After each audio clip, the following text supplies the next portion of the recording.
Mhlonga usuyivusile le monto. Hayi oniyancenga ngikabeme yibo.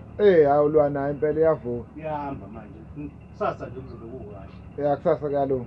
Bendoda uhamba nawo umpomcuno. Yagcina umtholile uMdudu Ukhoza. Angazi singake sibuze yena. Ufamcuno uDudu Ukhoza wagcina umtholile. uDudu Ukhoza ngamtholo namanje. Ngiyafisa nanombane abantu bangisiza ngikwazi ukukhuluma Mkhoza. Ngoba kunodaba engifuna ukuthi ngiliconfess uma Mkhoza angisiza ngifake ukhozini ngikwazi ukuthi ngibhodle ngoba lento iyangizwa. Lento leyenzeka ngo98. Uyangizwa ukuthi ngithini? Hayi ngiyakuzwa. Ngaleso sikhathi ngangisasebenzaphi ngangisasebenza eThekwini. Ngihlala lapha eMarani Hill kunendawo futhi eDozen Walk. Ngihlala lapha eduze kwesikole lokuthwala. Ngithandana nentombazane yakwaMsimango kwaSanti. Uyangizwa ukuthi ngithini? Mangisebenza lapha ngemuva kwaseBacksend eMtateni.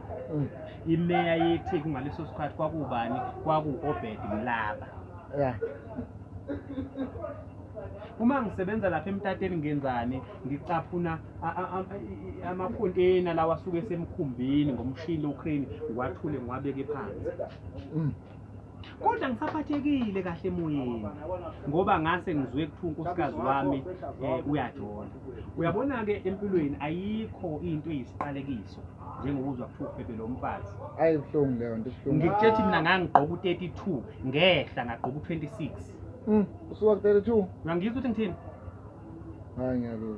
Nasebusuku ngangasalali ngicabanga lento. Kodwa umbuzo engangiyibuza wona ukuthi uma bethi umkami uyafeba, pho ufeba nini ngobulala endlini nsuku zonke? Ngimphikela. Yangidla lento. Ngikhumbula kahle kwakuthi ekseni ngivuke ngo4 ngishanele ibala ngilale kahle. Mase ngiphuma bese ngigibela lapha ekwendlu. Mangigibela lapha ekwendlu bese ngiqhumela ngaphandle kothango. Hayibo. Wenzelani masenza kanjani? Ngenzelani? Ngenzela ukuthi njengoba ngigqumela ngaphandle kothango nje, ngenzela ukuthi mase ngibuya ntambama, ngifuna ukubheka la egcekeni ukuthi zikhona nenyawo zendoda ezinyathelile ngoba kuthi umfazi uyajola. Uyangizwa ukuthi ngitheni? Hayi ngiyezwa. Yangidla lento. Uyabona idlozi mase lifuna ukukubonisa into liyokubonisa. Ngabona ngami. Uyangizwa ukuthi ngithini? Kwakulesithathu. Kwakufuthwa ke lapha emsebenzini. Ngathi ngiyangena nje lapha esangweni wathi umlungu angibheke emehlweni umlungu wathi ngifuthisa wena. Wathi buyele ekhaya.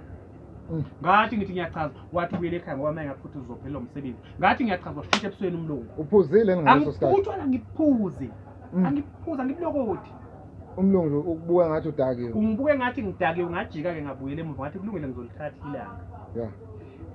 Ngathi ngizongena egcekeni ngaqale ngakhangwa amaloba amaguzu ayephansi. Uyangizwa ukuthi ngithini?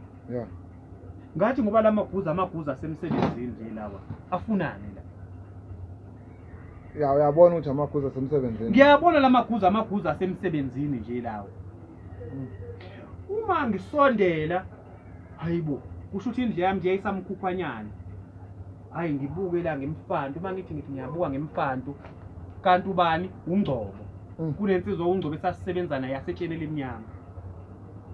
Ubhizi nonkosikazi.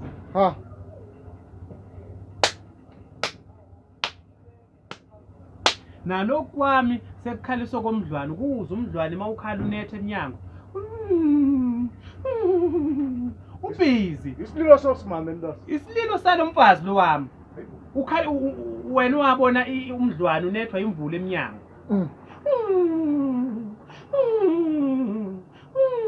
Ujwayela vele nawo lo msindo. Ngujwayela lo msindo kodwa ungathi usho kangconywana namhlanje ungathi kusho ukuthi umthinta kangconywana. Ungathi ufika la ngingafiki khona. Awukanti kufanele. Ngampopola mangipopola. Hawu uNgcobo lo madoda ungenza nje umfowethu. Yathi inhliziyo yangene. Yathi enye mangangeni. Ngagcina ngingangenanga ngoba wena inkinga uNgcobo kwakuyile enhlobo eyisigwebedla wenamandla. Ngabona ukuthi mangeke ngayiqala le yanto leyana ngeke kusalunga. uNgcobo lo uyamsaba. Njoba ngisho ukuthi uNgcobo kwakuyinhlobo eyayisigwebedla enamandla. So ngabona ukuthi le ngeke ngiqale into ebengayihlelela. Ngangizwa ukuthi ngithini? Hayi ngithule ngicabanga iqhinga ke manje ngithi hayi kulungile. uNgcobo mina naye kodwa iyoyichithana.